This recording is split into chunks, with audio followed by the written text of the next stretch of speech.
नमस्कार, स्वागत करते हैं आप सभी का टाइम्स नेशन न्यूज भारत में खबर लखनऊ से। पत राय ने बयान देते हुए कहा कि समाज के सहयोग से यह श्री राम जन्मभूमि मंदिर का निर्माण साकार होगा। धर्म, मर्यादा, चरित्र, संस्कार के स्वरूप श्री राम जी के इस मंदिर से प्रत्येक व्यक्ति को स्वेच्छा से जोड़ने का अभियान मकर संक्रांति से प्रारंभ होगा, जो माघ पूर्णिमा तक चलेगा।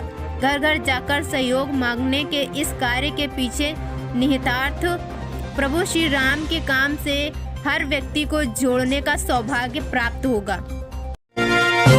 नौकरी के नाम पर हड़पी रकम को वापस न देने के लिए अपहरण की कहानी का खुलासा। केसरबाग पुलिस ने कथित अपहरण कांड में शामिल 5 आरोपियों को किया गिरफ्तार। नौकरी दिलाने के नाम पर पिता पुत्र ने मिलकर कर रहे 14 लाख रुपए। पैसा वापस नहीं देने पर बेरोजगार लड़कों ने सोनू को बना लिया था बंधक। पैसे का लेन देन जानने के बावजूद पिता ने लिखा दी थी बेटे के अपहरण की झूठी कहानी। घटना के तीसरे दिन दर्ज कराई पिता ने बेटे के अपहरण की झूठी कहानी। पुलिस ने 24 घंटे में किया खुलासा। पुलिस ने घटना में शामिल 5 लोगों को गिरफ्तार किया। कैसरबाग पुलिस ने किया अपहरण कांड की कहानी का पर्दाफाश।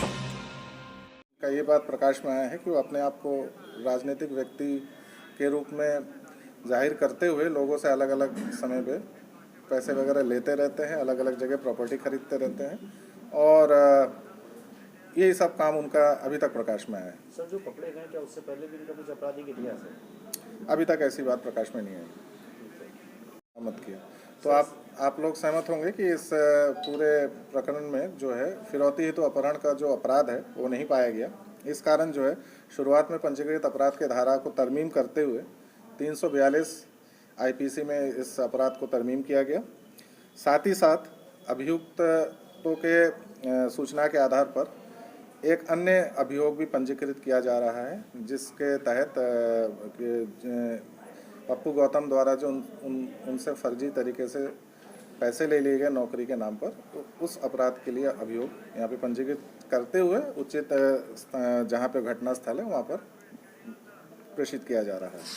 तो वो करते क्या है जी? जो पीड़ित परिवार है जिन्होंने कंप्लेंट लिखाई थी अपने बेटे की, वो करते क्या है?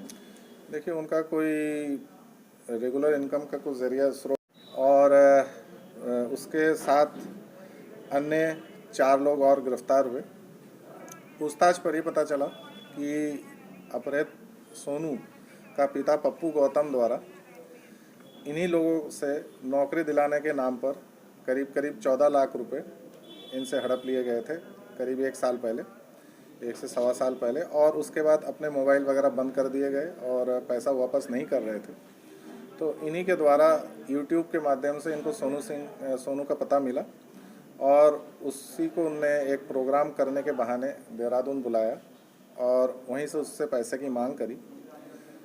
और जब उसके बाद पश्चात शायद पुलिस चौकी में भी ये लोग इनको लेके गए और वहाँ पे इनकी सुलह समझौता भी हुआ कि पैसे इनको वापस मिल जाएंगे। उसके पश्चात ये लोग सोनू के साथ लेके अपने गांव में आए जहाँ पे पंचायत हुई और उसके मामला ये कैसरबाग टीम ने खुलासा किया है, क्या मामला है?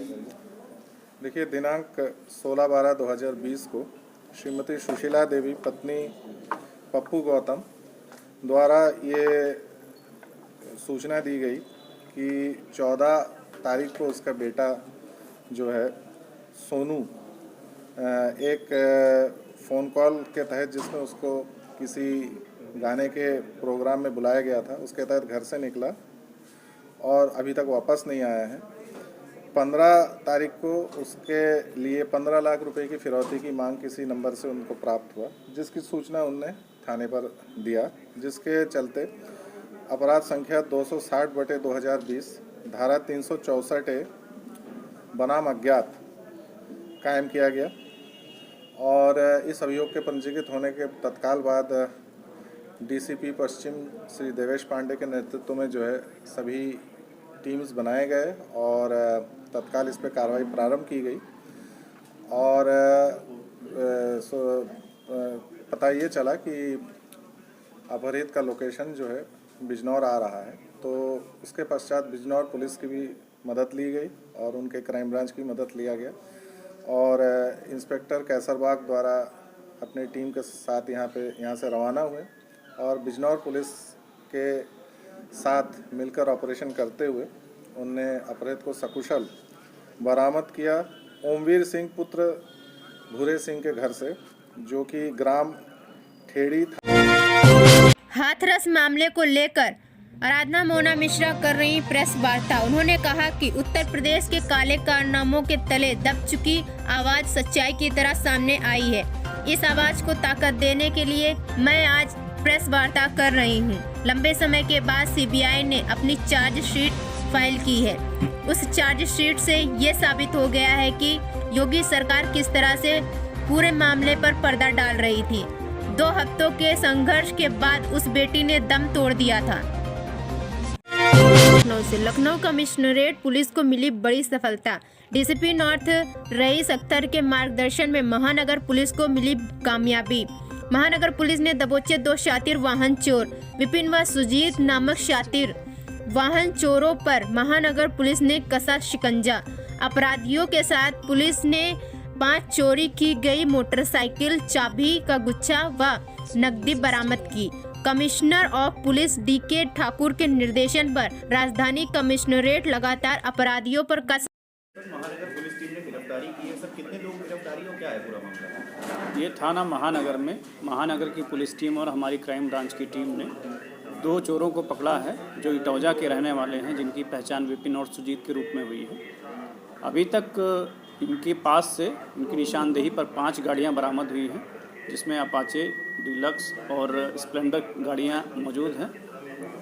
इनके क्रिमिनल हिस्ट्री के बारे में भी हम लोग तहकीकात कर रहे हैं। हालांकि महानगर में इनके खिलाफ एक मुकदमा पहले 2018 में दर्ज है और भी हम लोग मुकदमे की तलाश कर रहे हैं कि और भी किसी थाने में दर्ज हो, वो हम लोग पता कर रहे हैं। और भी गाड़ियां इनके पास से बरामद करने का हम लोग प्रयास कर रहे हैं। लगातार इंटरोगेशन चल रहा है, लेकिन अभी तक जो हमको गाड़ियां बरामद हुई, अभी कुल 5 गाड़ियां बरामद हुई। सर, ये लोग कब से इस तरह का काम कर रहे हैं? ये अभी 2018 से ही हम लोग को क्रिमिनल हिस्ट्री पता चली है, लेकिन उससे पहले के मुकदमे पता चलने पर ही हम लोग बता पाएंगे कि ये कब से अपराध जगत में अपना काम कर रहा है। सर, इस मामले के अलावा क्या और किसी से इनके तार जुड़े होने की आशंका है? क्या इस बारे में कुछ पूछताछ हुई? हाँ, निश्चित रूप से, क्योंकि इन गाड़ियों का डिस्पोजल भी उतना ही महत्वपूर्ण है। तो ये जो गाड़ियाँ चोरी करते हैं, कहीं ना कहीं बेचते होंगे या कहीं ना कहीं उसका डिस्पोजल करते होंगे, वो भी इस जांच के दायरे में है और उनकी भूमिका के बारे में भी हम लोग पूरी जांच कर रहे हैं। सर, कोई पता चल पाए ये गाड़ियाँ किसकी थी, कहाँ से इन लोगों ने चोरी करी? हाँ, चोरी की गाड़ियाँ इसमें कई हैं जो हम लोग ऑनलाइन पोर्टल से पता कर पाए हैं कि इसमें उनकी चोरी के मुकदमे दर्ज हैं। बाकी अभी हम लोग मुख्यमंत्री आवास पर हुई इस महत्वपूर्ण बैठक में मुख्यमंत्री योगी आदित्यनाथ के अलावा मुख्य रूप से यूपी भाजपा के प्रदेश प्रभारी राधा मोहन सिंह व 3 सह प्रभारी एवं उप मुख्यमंत्री केशव प्रसाद मौर्य व दिनेश शर्मा समेत संगठन मंत्री सुनील बंसल भी मौजूद रहे। बैठक खत्म होने के बाद मंत्री मोती सिंह ने अपने बयान में बताया कि ये परिचय बैठक थी, जिसमें 3 सह प्रभारियों के साथ परिचय बैठक की गई थी। सभी मंत्री लगातार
69,000 शिक्षक भर्ती पूर्ण हो चुकी है, लेकिन अभी भी कुछ दांवपेच फंसे हुए हैं। जैसे सबसे महत्वपूर्ण मुद्दा है MRC यानी कि आरक्षण के साथ छेड़छाड़ हुई है। OBC और SC के अभ्यर्थियों का कहना है कि आरक्षण के साथ छेड़छाड़ हुई है। 27% OBC का आरक्षण है, जो कि मात्र 18% लागू किया गया है। SC अभ्यर्थियों का आरक्षण 21% है, जो कि मात्र 19% लागू किया गया है। समस्त OBC अभ्यर्थियों ने बड़ी संख्या में आज धरना दिए हैं। 69,000 शिक्षक भर्ती पूरी हो गई है, लेकिन उसमें आरक्षण का पेच अभी भी फंसा हुआ है।